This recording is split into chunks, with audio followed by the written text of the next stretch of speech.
Hi friends, welcome back to our channel. இன்றைக்கி நம்ம George Orwell எழுதின ஒய் ஐ ரைட் அப்படிங்கிற ரைட்டிங்ஸோட சம்மரியை தான் நம்ம பார்க்க போகிறோம். இதில் நம்ம ரைட்டர் பார்த்தோம் அப்படின்னா சின்ன வயசுலேருந்து தனக்கு எப்படி எழுதணுங்கிற ஒரு ஆர்வம் வந்தது அப்படிங்கிறதையும், அவர் எப்படியெல்லாம் அந்த ரைட்டிங் கரியருக்குள்ளே கொஞ்சம் கொஞ்சமாக ரொம்ப முயற்சி செஞ்சு சக்ஸஸ்ஃபுல்லான பர்சனாக வந்தார் அப்படிங்கிறத சொல்லியிருப்பார். அண்ட் அது மட்டும் இல்லாமல் எல்லா ரைட்டர்ஸுமே ஒரு 4 காரணத்துக்காக தான் இந்த ரைட்டிங்ஸ் அப்படிங்கிற ஒரு விஷயத்தையே செய்கிறாங்க. அவங்களுடைய எண்ணங்களை புத்தகங்களை எழுதி வெளியிடுறாங்க அப்படின்னு சொல்லி ஒரு 4 காரணத்தையும் சொல்லியிருப்பார். அதை தான் இந்த ஒரு வீடியோவில் நம்ம பார்க்க போகிறோம். ஸோ சம்மரியை நம்ம பார்க்க ஆரம்பிச்சிடலாம் வாங்க. ஸோ இவர் பார்த்தோம் அப்படின்னா இவங்களுடைய பேரண்ட்ஸுக்கு மொத்தமாக பார்த்தோம் அப்படின்னா 3 சில்ட்ரன்ஸ் இருப்பாங்க. அதில் நடுப்பையனாக அவர் பிறந்திருப்பார். ஃபஸ்ட்டு பையன் பிறந்து 5 வருஷம் கழிச்சும், அண்ட் இவர் பிறந்து 5 வருஷம் கழிச்சும் தான் இன்னொரு குழந்தை பிறந்திருப்பாங்க. ஸோ டோட்டலாக இவர் நடுவில் பிறந்ததுனால 2 பேர்த்துக்கு இடையில, அதாவது இவங்க அண்ணன் தம்பிங்களுக்கு இடையில பார்த்தோம் அப்படின்னா 5 வருஷம் டிஃப்ரென்ஸ் இருக்கும். ஸோ அவங்க கொஞ்சம் பெரிய பையனாக இருப்பாங்க, இவர் கொஞ்சம் சின்ன பையனாக இருப்பாங்க. ஸோ இப்படி ஒரு சூழ்நிலையில் இவர் வளர்ந்ததுனாலையும், அது மட்டும் இல்லாமல் இவர் ரொம்ப நாளாக இவருடைய அப்பா அந்த காலத்துல எல்லாம் வெளியில் வேலைக்கு போயிடுவாங்க பேரண்ட்ஸ்லாம் ஸோ அப்படி போகிற பட்சத்தில் அப்பா கூடயும் இவர் அதிக நாட்கள் சிறு வயதில் பார்த்தோம் அப்படின்னா இவர் நாட்கள் ஸ்பெண்ட் பண்ணியிருக்க மாட்டார், அப்பா கூட இருந்திருக்க மாட்டார். ஸோ அந்த ஒரு காரணத்தினாலே பார்த்தோம் அப்படின்னா இவர் ரொம்பவே தனிமையாக தான் இருந்திருப்பார்.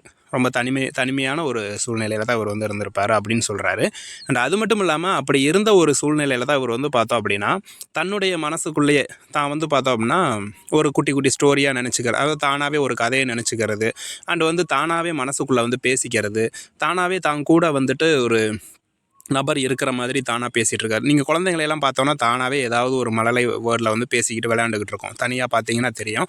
ஸோ அதுங்க என்ன பண்ணுறோன்னே தெரியாது, ஆனால் விளையாண்டுட்ருக்கோம். அது மாதிரி இவரும் சின்ன வயசுலேயே தனக்குள்ளே சின்ன சின்ன குட்டி குட்டி கதையை சொல்லி பார்க்குறது, இல்லைன்னா ஒரு இமேஜின் கேரக்டர் கூட விளையாடுற மாதிரி நினைக்கிறது, இப்படியே இவர் இருந்திருக்காரு. ஸோ அப்படி இருக்கிற டைம்லேயே பார்த்தீங்க அப்படின்னா இவருக்கு 4 அல்லது 5 வயசு தான் இருக்குமா. ஸோ அப்படி இருக்கிற சூழ்நிலையிலேயே இவர் ஒரு சின்னதாக ஒரு போயம் எழுதுனேன் அப்படிங்கிறதையும் அவர் சொல்கிறாங்க. அவங்க அம்மா அதை எடுத்து பார்த்தோம் அப்படின்னா படித்து காட்டினாங்களாம். ஸோ அப்படிப்பட்ட அந்த போயமோட டைட்டில் பார்த்தோம் அப்படின்னா அந்த ஒரு லைன் மட்டும் ஞாபகம் இருக்குது அப்படிங்கிற சொல்லியிருப்பார். சேர் லைக் டீத் அப்படின்னு சொல்லி அவங்க அவர் எழுதின ஒரு லைனை அம்மா படித்து காட்டினாங்க. அது எனக்கு நல்ல ஞாபகம் இருக்குது, ஆனால் அது அப்போவே நான் எழுதின ஒரு நல்ல ஒரு லைன் அப்படின்னு சொல்லி நான் நினைக்கிறேன் அப்படிங்கிறதையும் சொல்லியிருப்பார்.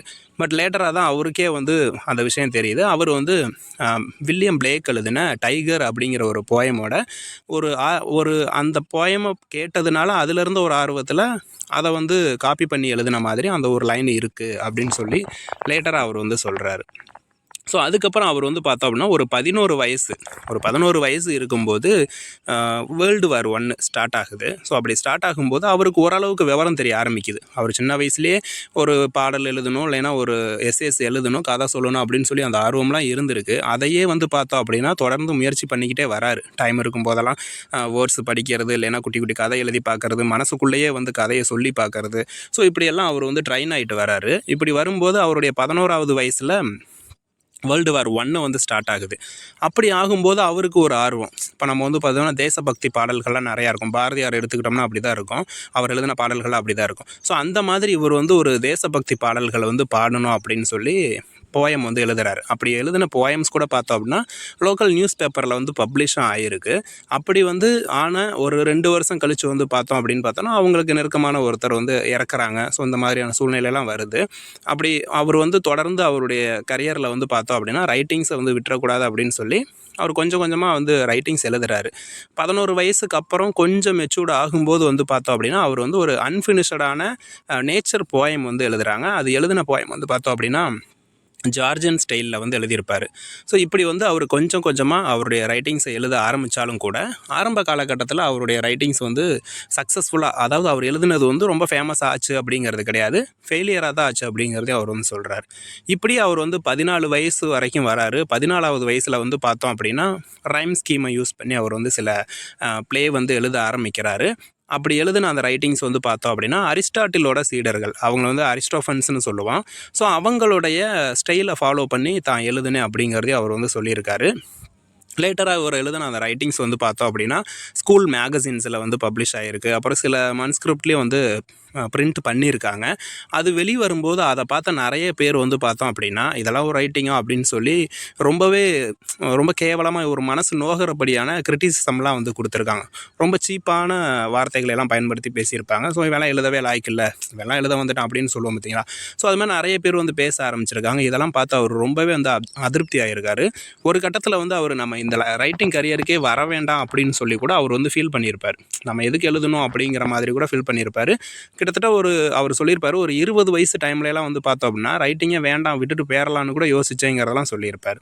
ஸோ இப்படியே வந்து அவர் வந்து பார்த்தோம் அப்படின்னா ஒரு 14 வயசு தாண்டும் போது வந்து பார்த்தோம் அப்படின்னா கண்டினியூஸாக வந்து இவர் வந்து நம்ம எப்படியெல்லாம் எழுதுனா நம்ம வந்து மக்கள்கிட்ட வந்து ஆதரவு கிடைக்கும், எந்த மாதிரியான வார்த்தைகளை பயன்படுத்தணும், எப்படி வந்து ஒரு சென்டென்ஸை வந்து ஃப்ரேம் பண்ணணும் அப்படிங்கிற ஒரு விஷயத்தெல்லாம் கொஞ்சம் கொஞ்சமாக அவர் வந்து கற்றுக்கிறாரு. அப்படி கற்றுக்கிட்டே அவர் என்ன பண்ணுறாருன்னா, அவருக்கே வந்து நம்ம வந்து டைரி எழுதுவோம்ல, ஸோ அந்த மாதிரி வந்து டைரிஸ் வந்து எழுத ஆரம்பிக்கிறாரு. அப்புறம் கொஞ்ச நாள் கழித்து வந்து பார்த்தோம் அப்படின்னா ஒரு அடலசென்ட்டான ஏஜில் வந்து அப்போ வந்து இப்போ நம்ம 80 கிட்ஸ்லாம் பார்த்தோன்னு வச்சுங்களேன், இந்த சக்திமான் வந்துட்டு ஒரு ஒரு நாடகம் வந்து பார்க்குறது, இந்த மாதிரி வந்து கார்ட்டூனில் எந்த ஒரு ஹீரோ வந்து ஃபேமஸாக இருக்காங்களோ அவங்கள மனசுக்குள்ளே நினச்சிக்கிட்டு நமக்கு வந்து அவங்க தான் பெஸ்ட்டு ஹீரோவாக இருப்பாங்க. இப்போ நம்ம நிறைய பேருக்கு ஒரு சில ஆக்டர்ஸ் எல்லாம் பிடிக்கும் பார்த்தீங்களா. ஸோ அந்த மாதிரி இல்லைன்னா கார்ட்டூன்லாம் பார்த்தோன்னா சின்சான் இருக்கிறது, இல்லைன்னா சோட்டா பீம் இருக்கிறது. ஸோ இந்த மாதிரி கேரக்டர்ஸ் ஒவ்வொருத்தருக்கு பிடிக்கும். ஸோ அது மாதிரி அந்த காலகட்டத்தில் வந்து பார்த்தீங்க அப்படின்னா ராபின்ஹுட் வந்து ரொம்ப ஃபேமஸாக இருந்திருப்பார்.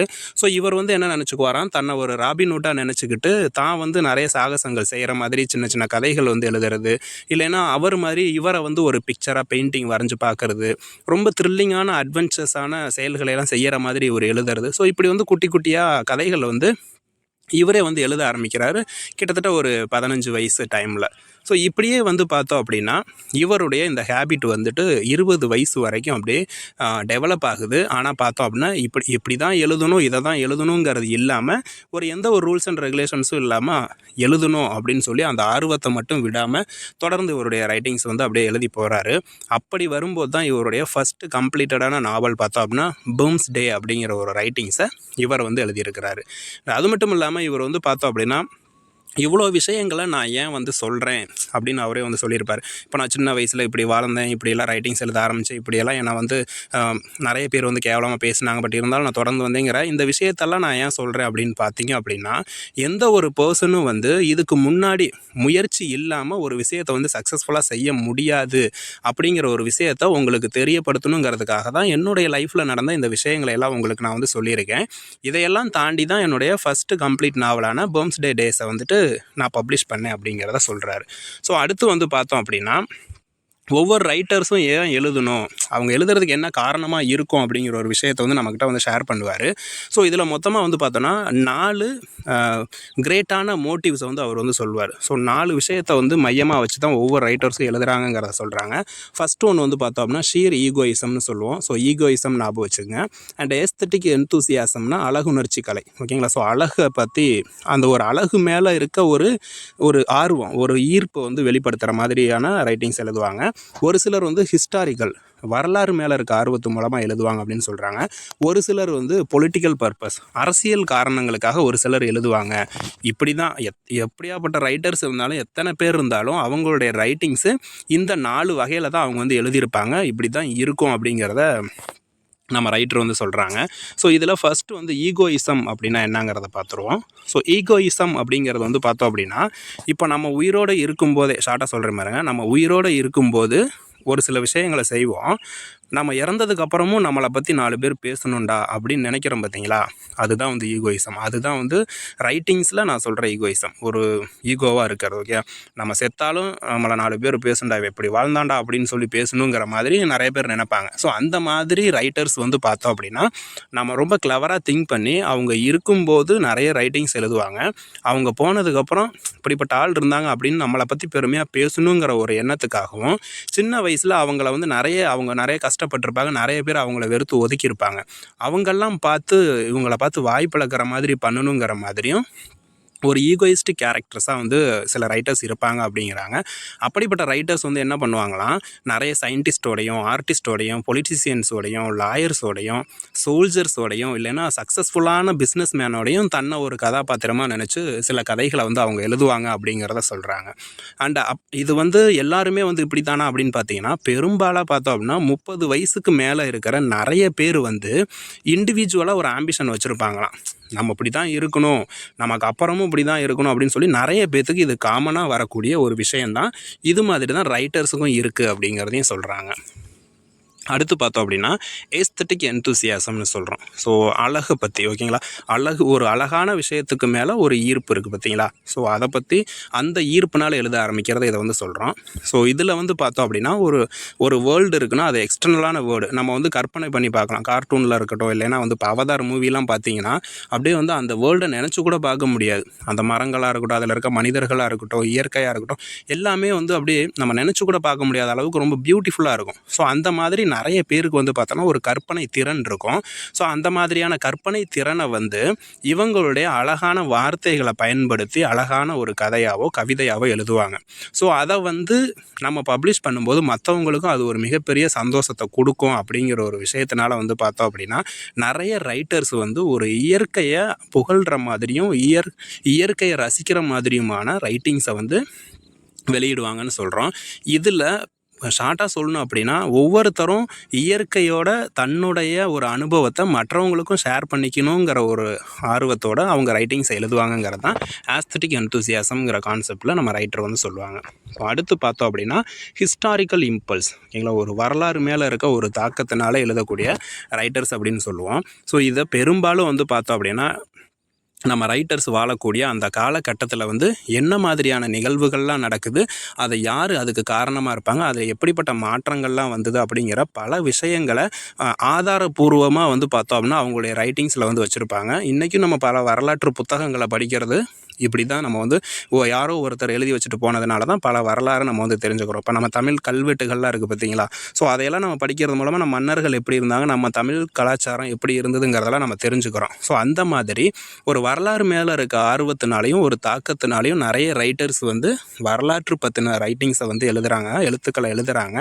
அது எதுக்கு அப்படின்னா பின்னால் வரும் சந்ததியினர் வந்து தெரிஞ்சுக்கணுங்கிற ஒரு நோக்கத்துக்காக இப்படிப்பட்ட ரைட்டர்ஸும் இருக்காங்கன்னு சொல்கிறாரு. ஃபைனல் ஒன்றா வந்து பார்த்தோம் அப்படின்னா பொலிட்டிக்கல் பர்பஸ். ஒரு சிலர் வந்து பார்த்தோம் அப்படின்னா அரசியலுக்குன்னே வந்து பார்த்தோம் அப்படின்னா எழுத ஆரம்பிப்பாங்க. அரசியல் நோக்கத்தை வந்து மனசில் வச்சுட்டு எழுத ஆரம்பிப்பாங்க.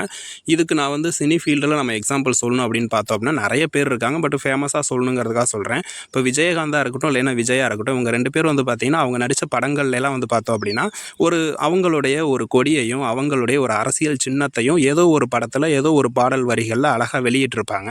அந்த படங்கள்லாம் நம்ம வந்து மக்கள்கிட்ட போகும்போது இவர் அரசியலுக்கு வந்தால் இந்த படத்தை தான், இந்த ஒரு புகைப்படத்தை பயன்படுத்துவார், இந்த ஒரு கொடியை பயன்படுத்துவார் அப்படிங்கிற ஒரு தாட்டை வந்து முன்னாடியே விதைச்சிட்றாங்க. ஃபைனலாக அவங்க அரசியலுக்கு வரும்போது அவங்க வந்து அதை வந்து வெளியிடுவாங்க. ஸோ இப்படி தான் வந்து பார்த்தோம் அப்படின்னா நம்ம நடிகர்கள் வந்து நிறைய பேர் வந்து அவங்களுடைய அரசியல் நோக்கத்துக்காக அவங்க பண்ணுற ஒரு வேலையை பயன்படுத்திக்குவாங்க. ஸோ அதே மாதிரி தான் வந்து பார்த்திங்க அப்படின்னா ரைட்டர்ஸும் அவங்களுடைய அரசியல் நோக்கத்துக்காக அவங்க அரசியலில் இருக்க மாட்டாங்க.